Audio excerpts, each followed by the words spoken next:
Ciao ragazzi, oggi sono tornato a Bovolone, terra di mobilieri, perché sono centinaia le aziende che ancora oggi sono impegnate in questo settore, anche se la crisi lo ha attanagliato in maniera anche abbastanza importante dagli ultimi 30 anni a questa parte. Però da qui, in tutto questo tempo, soprattutto dal dopoguerra in avanti, sono partiti mobili che sono andati alla conquista del mondo, il mobile in stile, il mobile classico, anche se negli ultimi anni, negli ultimi 20 anni, il moderno ha cominciato a fare sempre più capolino e sono sempre di più le aziende che propendono per questa soluzione stilistica.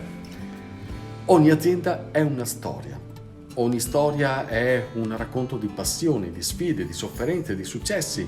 E oggi ho deciso di raccontarvi quella della Tarocco Vaccari Group. Due famiglie tra le più longeve in tutto il comprensorio. Da quanto tempo le vostre famiglie fanno mobili? Circa dal 1950-1952 più o meno.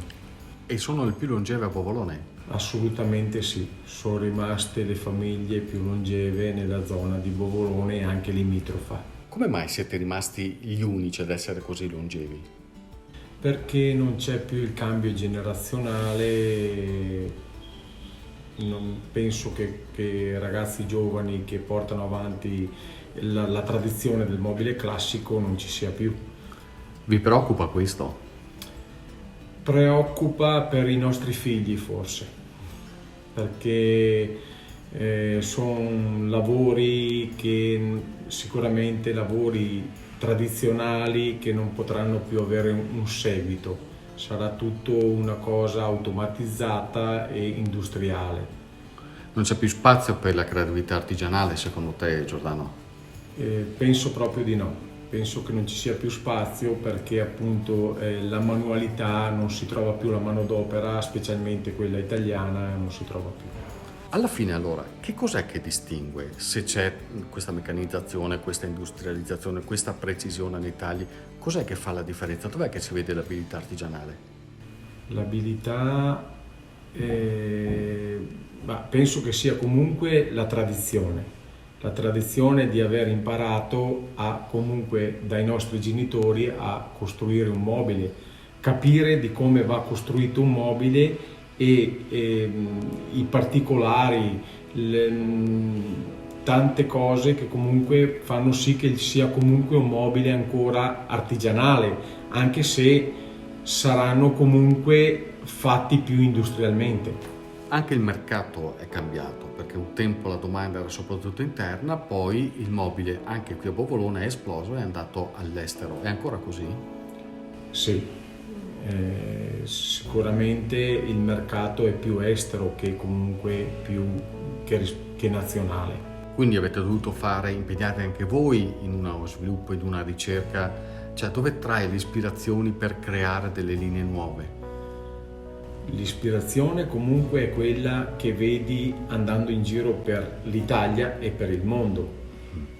Sicuramente quella è quello che vedi di più, perché in qualunque posto che vai vedi la tradizione, vedi la richiesta di mercato che c'è e quindi vai a concentrarti di più su quello che richiede il mercato. È pensabile un ritorno in Italia? È sicuramente pensabile un ritorno e un incremento in Italia, perché la nostra sfida è comunque di ritornare a far crescere ancora di più il mercato italiano, che è quello che ci ha fatto crescere negli anni 50, 60, 70. La riprova è la creazione, l'innovazione che abbiamo fatto in questo showroom per vendere comunque al mercato italiano. Quindi per voi questa è una novità, voi non l'avevate mai avuta una mostra? No, noi abbiamo sempre venduto sui cataloghi perché abbiamo sempre fatto vendita diretta ai nostri clienti che di conseguenza vendevano al privato. Quindi questo showroom è per vendere direttamente al privato. E quindi, com'è affrontare questa sfida, avere il rapporto diretto con chi poi alla fine compra? Vi preoccupa, vi stimola?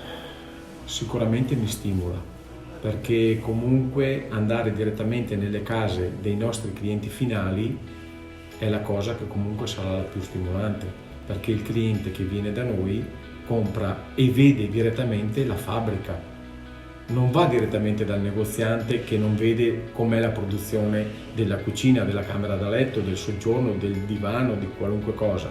Vede direttamente la produzione, perché qua da noi vede la produzione.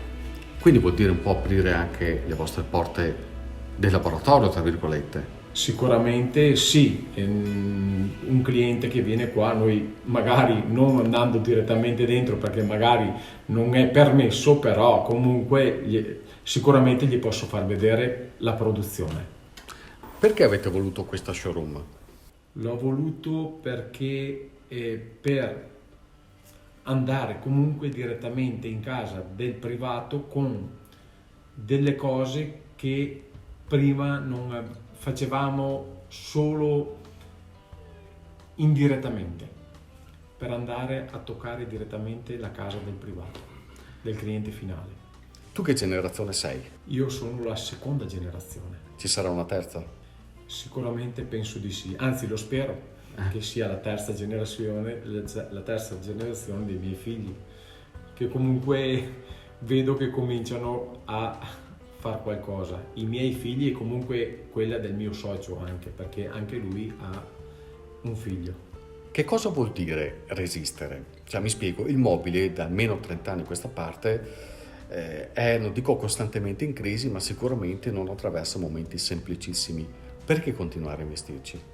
Sicuramente la passione. La passione è la prima cosa che mi spinge comunque ad investire ancora in questo settore e comunque nonostante la crisi la passiamo la crisi, perché c'è sempre un momento magari di crisi e di sconforto, però ho visto che il mondo è sempre andato in crescita e quindi secondo me non finisce comunque tutto da oggi al domani. Questa è un po' una risposta alla sfida del futuro. Questa è innovazione. È innovazione per una zona, specialmente la nostra zona, che ha sempre fatto comunque il mobile classico e non il mobile moderno, contemporaneo o specialmente la cucina. Non vi spaventa andare, tra virgolette, in controtendenza? Sicuramente no. Sicuramente no.